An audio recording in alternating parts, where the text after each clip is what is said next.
અત્યાર સુધી આપણે શું જોયું તો કે ખાલી જગ્યાઓ જોઈ એમાં ક્યાં સુધી જોઈ તો કે 5 સુધી જોઈ. હવે જોઈએ આપણે છઠ્ઠી ખાલી જગ્યા. તો તેમાં શું કીધું છે કે એક સ્વેટરની ખરીદીમાં 8% પ્રમાણે 192 વળતર કિંમત મળે છે. તો સ્વેટરની છાપેલી કિંમત ખાલી જગ્યા હોય. હવે શું કીધું છે એક સ્વેટરની ખરીદીમાં 8% ના પ્રમાણે.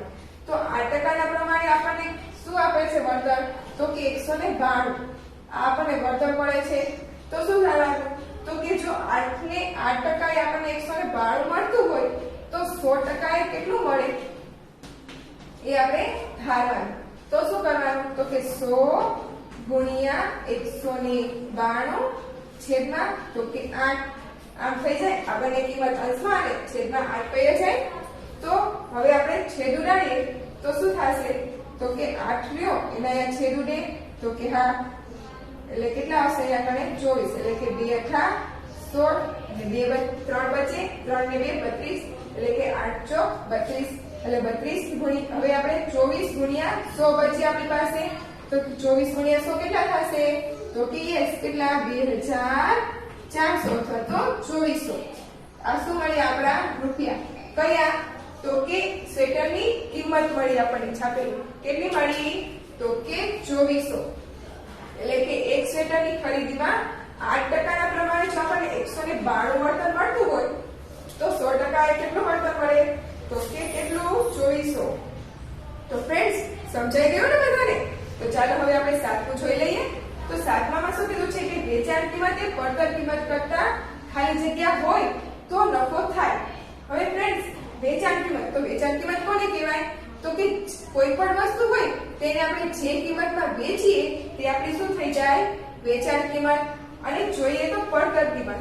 તો પડતર કિંમત એટલે કે શું તો કે આપણે કોઈ પણ વસ્તુ ખરીદી જેમ કે આપણે કોઈ કાર ખરીદી તો કારની કિંમત આપણે જાણે કે અંદાજે 1 લાખ રૂપિયા હોય તો તેમાં આપણે તેનો લોન લઈએ કે તેની માટે આપણે કોઈ પણ પ્રકારના ખર્ચો કરીએ તો તે આપણે આમાં પ્લસ કરીએ તો આપણને શું થઈ જાય જેમ કે આપણે 1 લાખની કાર લીધી માથે 20,000 નો આપણે તેના કાગળિયા આપણે નામે કાર કરીએ એટલે તો તેનો ખર્ચ આપણે 20,000 માથે થયો. તો 1 લાખ ને 20,000 એટલે કે બંનેનો સરવાળો કરીએ એ આપણી શું થઈ જાય તો કે પડતર કિંમત. અથવા તો પડતર કિંમત તો કે કોઈ કિંમત આપણે જાણે કે 8 રૂપિયાની આપણે 10 રૂપિયાની જાણે કે આપણે પેન લીધી તો તેમાં આપણે 2 રૂપિયાનું વળતર મળ્યું તો 10 માંથી 2 કાઢીએ તો કેટલા મળે તો કે 8. તો એ 8 પણ આપણી શું થઈ જાય પડતર કિંમત. એટલે કે કોઈ પણ વસ્તુ લઈએ તેમાં કોઈ પણ સંખ્યાનો વધારો કે ઘટાડો જે કરવામાં આવે અને પછી જે કિંમત મળે એ આપણી શું કહેવાય પડતર કિંમત. તો ફ્રેન્ડ્સ સમજાઈ ગયું ને બધાને? તો આપણે શું કરવાનું છે કે વેચાણ કિંમત એ પડતર કિંમત કરતા ખાલી જગ્યા હોય તો નફો થાય. તો હવે આપણે શોધી કે આપણે વેચાણ કિંમત આપણે વધારે હોય કે ઓછી હોય તો આપણે પડતર કિંમત વેચાણ કિંમત વધારે હોય કે ઓછી હોય તો આપણે નફો કે ખોટ શું થાય કે આપણે જોઈ લઈએ. હવે જાણે કે વેચાણ કિંમત તો આપણી પાસે આપણે સૌથી પહેલા લઈએ પડતર કિંમત. તો પડતર કિંમત તો કે પડતર કિંમત આપણી છે ધારો કે 8 રૂપિયાની કોઈ પેન છે એ આપણી પડતર કિંમત થઈ.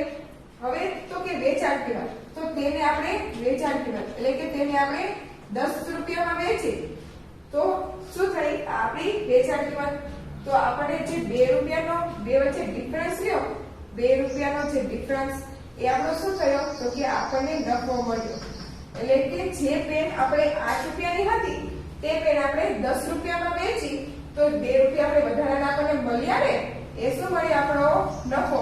એટલે કે પડતર કિંમત કરતા વેચાણ કિંમત કેવી હોય વધારે. એટલે કે વેચાણ કિંમત એ પડતર કિંમત કરતા વધારે હોય તો આપણને શું થાય નફો. તો નફો મળ્યો આપણને. હવે તેવી જ રીતના શું કીધું છે કે વેચાણ કિંમત એ પડતર કિંમત કરતા ખાલી જગ્યા હોય તો ખોટ છે. હવે આમાં જ જો વેચાણ કિંમત આપણી 10 હોય જેમ કે 10 રૂપિયાની પેન છે વેચાણ કિંમત આપણી 10 હોય અને પડતર કિંમત એટલે કે આપણે તેને 8 રૂપિયામાં આપણે વેચીએ તો આપણી વેચાણ કિંમત કરતા પડતર કિંમત કેવી છે ઓછી છે તો એ આપણને શું જાય ખોટ. એટલે જે આ 2 રૂપિયા રહ્યા એ આપણે વધારાના ગયા એ શું કહેવાય આપણી ખોટ. તો આપણે ખોટામાં શું મળી તો કે 2 રૂપિયાની આપણને ખોટ મળી. એટલે કે વેચાણ કિંમત એ પડતર કિંમત કરતા ઓછી ખોટ જાય. તો ફ્રેન્ડ્સ સમજાઈ ગયું બધાને આ? તો ચાલો હવે આપણે આગળ જોઈશું. તો હવે જોઈએ આપણે ખાલી જગ્યા નંબર 9. તો ફ્રેન્ડ્સ ખાલી જગ્યા નંબર 9 માં શું કીધું છે કે વેપારી રૂપિયા 1200 નું શર્ટ 15% નફો લઈને વેચે છે. તો વેચાણ કિંમત ખાલી જગ્યા રૂપિયા થશે. તો ફ્રેન્ડ્સ આપણે અગાઉ શીખી ગયા મુજબ આપણને પડતર કિંમત શું આપી છે તો કે 1200 રૂપિયા અને આપણને કીધું છે કેટલા ટકા નફો થાય છે તો કે 15% નો નફો. તો ફ્રેન્ડ્સ હવે આપણે શું કરીશું ટકાવારી કાઢીશું. ટકાવારી કાઢતા બધાને આવડી ગઈ ને? તો ચાલો આપણે એકવાર જોઈ લઈએ. કેટલા રૂપિયાનો શર્ટ છે તો કે 1200 રૂપિયાનો અને કેટલા ટકા આપણને મળે છે નફો તો કે 15%. તો શું કરવાનું તો કે 1200 ગુણ્યા 15% એટલે કે છેદમાં કેટલા આવી જાય તો કે 100. હવે તો કે 0 0 ઉડી જશે એટલે કે 12 ગુણ્યા 15. 12 ગુણ્યા 15 કેટલા થશે તો કે 12 ગુણ્યા 15 થશે 180. તો આ જે 180 રહ્યા એ આપણને શું મળ્યું તો કે આ મળ્યું આપણને 15% નો આ મળ્યો આપણો નફો. તો આપણી કિંમત કેટલી છે તો કે 1200 રૂપિયા. શેની છે કિંમત તો કે શર્ટની કિંમત 1200 રૂપિયા છે એમાં 180 રૂપિયા શું થયો આપણો નફો એટલે વત્તા 180. તો આ શર્ટ રહ્યું એ આપણે કેટલા રૂપિયામાં વેચવું થાય તો કે આ બંનેનો સરવાળો એટલે કે 0 પછી 8 2 ને 1 3 અને 1 એટલે કે 1380 રૂપિયામાં આપણે શું કર્યું શર્ટ વેચ્યું. તો આ શું થઈ ગઈ આપણી વેચાણ કિંમત એટલે કે વેપારીએ 1200 રૂપિયાનું શર્ટ 15% નફો લે. 15% નફો એટલે કેટલો થયો આપણો 180. તો એ આપણે નફો લઈને શર્ટ કેટલામાં વેચ્યું તો કે 1380 રૂપિયાનું. તો ફ્રેન્ડ્સ સમજાઈ ગયું ને બધાને? તો હવે આવા દાખલા બીજા પૂછવામાં આવશે તો બધાને આવડશે ને? તો ચાલો હવે આપણે આગળ જોઈ લઈએ. હવે જોઈએ આપણે 10મું. તો 10માં શું કીધું છે કે 600 રૂપિયાનું રમકડું વેચતા વેપારીને 8% ખોટ ગઈ. તો રમકડાની વેચાણ કિંમત રૂપિયા ખાલી જગ્યા છે. હવે આપણને કીધું છે કે 600 રૂપિયાનું રમકડું છે તો તેને વેચતા તેને કેટલા રૂપિયાની ખોટ ગઈ કેટલા ટકાની તો કે 8%ની. તો ફ્રેન્ડ્સ એને ખોટ કેટલી ગઈ એ આપણે શોધવાની છે. તો ફ્રેન્ડ્સ આ દાખલો રહ્યો આવો દાખલો સેમ આપણે થોડી વાર પહેલા આગળ જોઈ ગયા ને? તો શું કરવાનું તો કે 600 રૂપિયા છે તો 600 રૂપિયા કેટલા કરવાના તો કે 8% એટલે કે ગુણ્યા 8 ના છેદમાં 100 એટલે કે 0 0 ઉડી ગયા. આપણી પાસે શું બચ્યું તો કે 6 ને ગુણ્યા 8 એટલે 6 × 48. તો આપણને કેટલા રૂપિયાની ખોટ ગઈ તો કે 48 રૂપિયાની. 8% એટલે કેટલા રૂપિયાની ખોટ ગઈ 48 રૂપિયાની. તો આપણે શું શોધવાનું છે તો કે રમકડાની વેચાણ કિંમત. તો આપણે રમકડું કેટલા રૂપિયાનું હતું તો કે 600 રૂપિયાનું. એમાંથી 48 શું ગઈ આપણી ખોટ એટલે કે ખોટ શું કરવાની બાદ. હવે 600 માંથી 48 રૂપિયા આપણે બાદ કરીએ તો કેટલા બચે આપણી પાસે તો કે 552 રૂપિયા બચશે. શું કરવાના 600 માંથી 48 બાદ એટલે કેટલા આવશે 552. તો ફ્રેન્ડ્સ આપણી રમકડાની વેચાણ કિંમત શું થાય 552 રૂપિયા. તો સમજાઈ ગયું ને બધાને? તો ચાલો હવે જોઈએ આપણે 10 11મો ખાલી જગ્યા. તો તેમાં શું કીધું છે કે ઉમેશનો પગાર રૂપિયા 8000 હતો તે વધીને 10000 થયો. તો તેના પગારમાં ખાલી જગ્યા ટકા વધારો થયો. તો ફ્રેન્ડ્સ કેટલા રૂપિયા હતો તો કે 8000 હતો અને કેટલો થયો 10000 એટલે કે 10000 માંથી શું કરીશું 8000 બાદ તો કેટલા થશે તો કે 2000. આ શું થયો તેનો વધારો કેટલો થયો 2000 નો થયો. તો આપણે શું શોધવાનું છે કે પગારમાં તેના કેટલા ટકા વધારો થયો ને એ શોધવાનો છે. એટલે કે બસ 2000 રહ્યા એને આપણે શું કરવાની છે ટકાવારી કાઢવાની છે. તો ટકાવારી કેવી રીતના મળશે તો કે આપણે અગાઉ શીખી ગયા એટલે કે 2000 અને આપણો તેનો પગાર કેટલો હતો તો કે તેનો પગાર હતો 8000 હતો એટલે કે છેદમાં 8000. હવે 3 0 3 0 ઉડી જાય અને શું થઈ જશે 1 ચોક એટલે 2 ચોક 8. તો શું થયું આપણી પાસે અને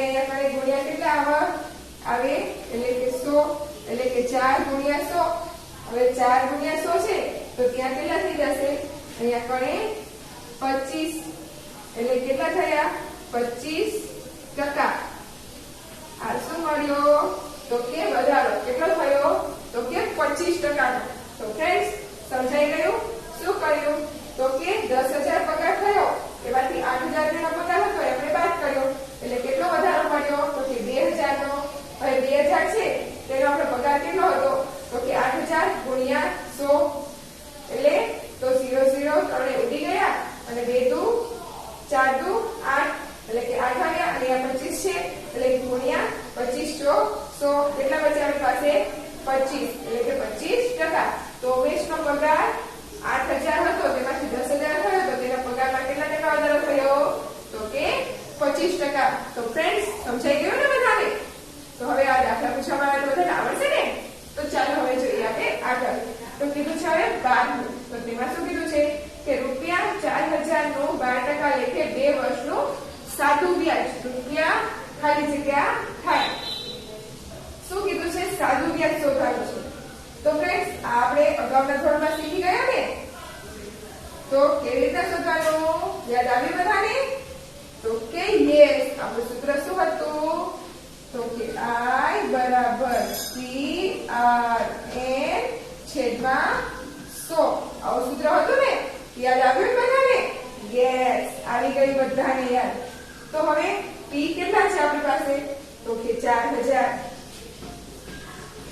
ગુણ્યા R કેટલા છે આપણી પાસે તો કે R કીધા છે 12% અને N કેટલા છે તો કે 2 અને છેદમાં 100 આમ છે.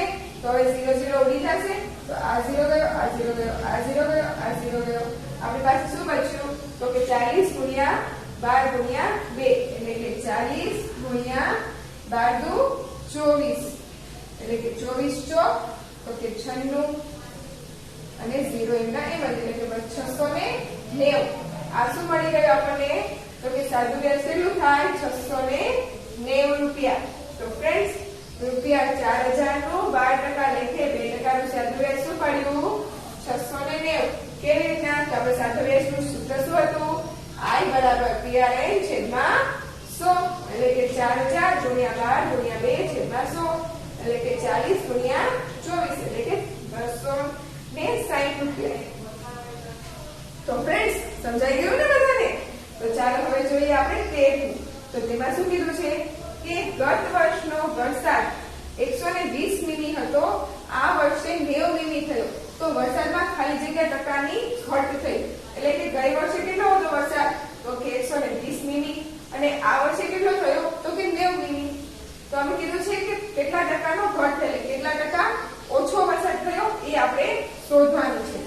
તો ચાલો આપણે શોધી લઈએ. તો સૌથી પહેલા શું કરીશું તો કે કેટલા ટકા ઓછો થયો એ આપણે શોધીશું. એટલે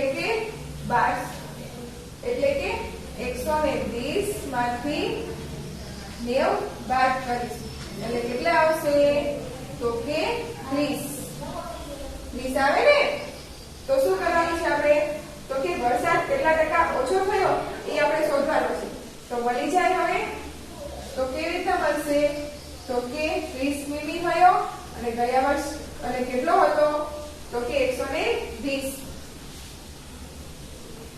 એટલે ગુણ્યા કેટલો થશે 100. આ મળી ગયું. તો હવે તો કે આ 0 અને આ 0 ગયા 3 ચોક 12 અને 4 ને 25 25 ચોક 100 એટલે કે 25%. આ શું મળી ગયું આપણે તો કે કેટલા ટકા વરસાદ ઓછો થયો તે. તો ફ્રેન્ડ્સ કેવી રીતના મળ્યું તો આપણો વરસાદ ગયા વર્ષે કેટલો થયો હતો તો કે 120 એમાંથી આ વર્ષે તો કે 90 એટલે કેટલા ટકા કેટલા મીમી ઓછો થયો તો કે 30 એટલે કે 30 મીમી ઓછો થયો એટલે 30 ના છેદમાં કેટલા આવશે 120 તો આવશે 120 થયો હતો ને અને ગુણ્યા 100 એટલે કે 0 0 ઉડી ગયા 3 ચોક 12 અને 4 25 ચોક 100 એટલે કે કેટલો થયો 25%. તો જુઓ ફ્રેન્ડ્સ થઈ ગયો ને? હવે આ દાખલાને આપણે બીજી રીતે કરવો હોય તો કેવી રીતના થાય તો જુઓ આપણે 90 મીમી આપ્યો છે તો 90 ના છેદમાં 120 ગુણ્યા 100 એટલે કે 0 0 વયા ગયા કેટલા બચ્યા તો કે 90 ગુણ્યા 10 એટલે કે 900 ના છેદમાં 12 અને 900/12 કરીએ એટલે કેટલા આવે તો કે 75%. હવે 75% વરસાદ થયો છે બધો થઈને. તો હવે કુલ વરસાદ કેટલો હોય તો કે 100%, એમાંથી 75% બાદ કરવાના એટલે કે 25%. તો ફ્રેન્ડ્સ, તમને આ દાખલાનો જવાબ રહ્યો એ આ રીતે પણ મેળવી શકાય અને મેં જે રીતે સમજાવ્યું એ રીતે પણ મેળવી શકાય. તમને જે રીત સહેલી લાગે એ રીતે તમારે કરવાનું. જવાબ તો બંનેનો સરખો જ આવે. તો જુઓ કેટલો આવ્યો 25%. તો ફ્રેન્ડ્સ, સમજાઈ ગયો ને બધાને? તો હવે આપણે આગળ જોઈશું. તો ચાલો જોઈએ હવે આપણે આગળ. હવે જોઈશું આપણે 14. તો તેમાં શું કીધું છે કે 3200 ની વસ્તુ વેચતા તેની ઉપર 4% જીએસટી આપવો પડે છે. તો વસ્તુની વેચાણ કિંમત ખાલી જગ્યા હોય. હવે આપણે કીધું છે કે વસ્તુની કિંમત શું આપી છે તો કે 3200 અને તેને વેચતા તેના ઉપર કેટલા ટકા જીએસટી આપવી પડે છે તો કે 4%. તો આપણે શું કરીશું તો કે 3200 છે એના શું કરીશું 4%, એટલે કે 4/100. એટલે આ 0 ગયો, આ 0 ગયો, આ 0 ગયો, આ 0 ગયો. આપણી પાસે શું બચ્યું તો કે 32 × 4 એટલે 4 દુ 8 અને 4 તરી 12 એટલે કે 128. 128 મળ્યા. તો આ શું મળી આપણે જીએસટી મળી. કેટલા ટકા તો કે આ જીએસટી મળી. તો હવે શું કરવાની તો કે વેચાણ કિંમતમાં જીએસટી આપણે પ્લસ કરવાની ને, એટલે કે 3200 વત્તા 128. તો આપણી વેચાણ કિંમત શું થશે તો કે 8 2 3 3 એટલે કે બંનેનો સરવાળો કેટલો થશે 2328 રૂપિયા. તો વેચાણ કિંમત શું થઈ આપણી 3328. તો શું કર્યું આપણે 4% જીએસટી કીધી હતી એ 4% જીએસટી ગોતી કેટલી મળી 128. એ શું કરીએ આપણે વસ્તુની કિંમત છે તેમાં પ્લસ કરીએ એટલે વેચાણ કિંમત શું થઈ ગઈ 3328. તો ફ્રેન્ડ્સ, સમજાઈ ગયા ને બધા? તો હવે આના વિશે ક્યારે પણ કાઈ પણ ખાલી જગ્યા પૂછવામાં આવે તો બધાને આવડશે ને? તો ચાલો હવે આપણે આગળ જોઈ લઈએ. હવે જોઈએ આપણે પ્રશ્ન નંબર 3. તો તેમાં શું કીધું છે કે નીચેના દરેક પ્રશ્નના જવાબ માટે વિકલ્પોમાંથી સાચો વિકલ્પ શોધીને લખો. તો ફ્રેન્ડ્સ, હવે તો આ સાવ સહેલું પડશે. કેમ કે આમાં તો વિકલ્પો પણ આપી દીધા છે. હવે આપણે ખાલી સાચો વિકલ્પ પસંદ કરીને લખવાનો જ છે. તો ફ્રેન્ડ્સ, મજા આવશે. તો ચાલો હવે આપણે આગળ જોઈ લઈએ. તો જુઓ હવે પહેલું. તો તેમાં આપણને શું કીધું છે કે 6 કિલોગ્રામ અને 8 મીટરનો ગુણોત્તર ખાલી જગ્યા. તો ફ્રેન્ડ્સ, જો આ શું આપ્યું છે કિગ્રા એટલે કે કિલોગ્રામમાં આપ્યું છે અને આ રહ્યું મીટરમાં આપ્યું છે. તો બંનેને એકબીજામાં આપણે ફેરવી શકીએ ન ફેરવી શકીએ ને? જો કિલોગ્રામ છે એને આપણે મીટરમાં કરી શકીએ ન કરી શકીએ, અને મીટર છે એને આપણે કિલોગ્રામમાં ફેરવી શકીએ પણ ન ફેરવી શકીએ. એટલે શું થશે આનો ગુણોત્તર મળી શકે તો કે ન મળે. એટલે ઓપ્શન ડી એટલે કે આનો ગુણોત્તર મળે નહીં. હવે તેવી જ રીતના જોઈ લઈએ આપણે બીજું. તો તેમાં શું કીધું છે કે 5 8 ખાલી જગ્યા અને 40 સંખ્યાઓ સમપ્રમાણમાં છે. તો આપણે શોધવાનું છે અહીંયા પણ કઈ સંખ્યા આવે તો સંખ્યાઓ સમપ્રમાણમાં થાય. તો ચાલો આપણે જોઈ લઈએ. તો શું કરીશું આપણે વચલી સંખ્યા શોધવાની છે ને, એટલે પહેલી સંખ્યા અને બીજી સંખ્યા બંનેનો શું કરીશું ગુણાકાર. એટલે કે 5 × 40 બરાબર. તો 5 ચોક તો કે 20 અને 0 એટલે 200 અને છેદમાં તો કે આ જે સંખ્યા ને એ શું થશે છેદમાં જશે. એટલે કે તો કે 2